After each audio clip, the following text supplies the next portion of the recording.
بسم اللہ الرحمن الرحیم۔ آج ہم آپ کو سنانے جا رہے ہیں حضرت لوط علیہ السلام کی پوری کہانی جو قرآن و حدیث میں بیان ہوئی ہے۔ آئیے سٹیپ بائی سٹیپ سنتے ہیں۔ حضرت لوط علیہ السلام حضرت ابراہیم علیہ السلام کے بھتیجے تھے۔ اللہ تعالیٰ نے آپ کو ایک خاص قوم کی طرف پیغمبر بنا کر بھیجا تاکہ وہ لوگوں کو برائیوں سے روکیں اور سیدھا راستہ دکھائیں۔ جس قوم کی طرف آپ کو بھیجا گیا وہ بہت بری عادتوں میں مبتلا تھی۔ وہ کھلم کھلا فحاشی کرتے تھے۔ وہ مردوں کے ساتھ بدکاری کرتے اور عورتوں کو چھوڑ دیتے تھے۔ وہ راستوں میں ڈاکہ ڈالتے اور مسافروں کو ستاتے تھے۔ وہ نیکی کو برا اور برائی کو فخر سمجھتے تھے۔ یہ وہ برائیاں تھیں جو دنیا میں کسی نے اس سے پہلے نہیں کی تھی۔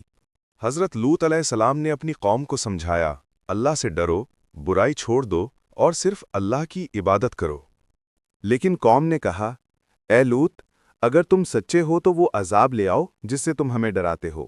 انہوں نے نہ صرف انکار کیا بلکہ حضرت لوط علیہ السلام کا مذاق بھی اڑایا۔ اللہ تعالیٰ نے 3 فرشتے بھیجے جو خوبصورت نوجوانوں کی شکل میں حضرت لوط علیہ السلام کے پاس آئے۔ حضرت لوط علیہ السلام کو ڈر ہوا کہ ان کی قوم ان مہمانوں کو نقصان نہ پہنچائے۔ واقعی وہ لوگ آ گئے اور اصرار کرنے لگے کہ ان مہمانوں کو ہمارے حوالے کرو۔ اس پر حضرت لوط علیہ السلام نے کہا، یہ میری بیٹیاں ہیں، یعنی تمہاری قوم کی عورتیں۔ اگر نکاح کرنا ہے تو ان سے کرو، یہ گندگی نہ پھیلاؤ۔ لیکن وہ نہ مانے۔ پھر فرشتوں نے کہا، اے لوط، گھبرائیے نہیں، ہم اللہ کے فرشتے ہیں۔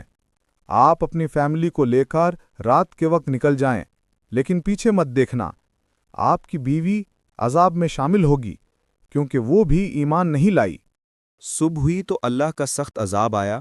حضرت جبرائیل علیہ السلام نے اپنے پر کے ایک جھونکے سے ان کے شہروں کو آسمان تک اٹھا دیا اور پھر زمین پر الٹ دیا۔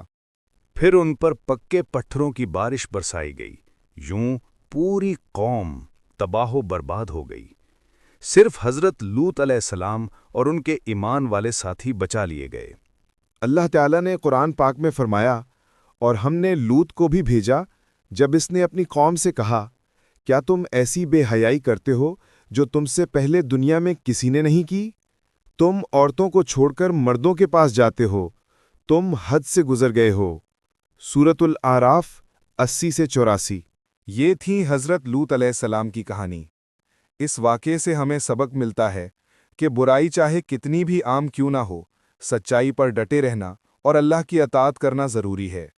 اللہ اپنے نیک بندوں کو ہمیشہ بچا لیتا ہے۔ اگر آپ کو یہ ویڈیو پسند آئی ہو تو لائک کریں، شیئر کریں اور ہمارے چینل کو سبسکرائب کرنا نہ بھولیں۔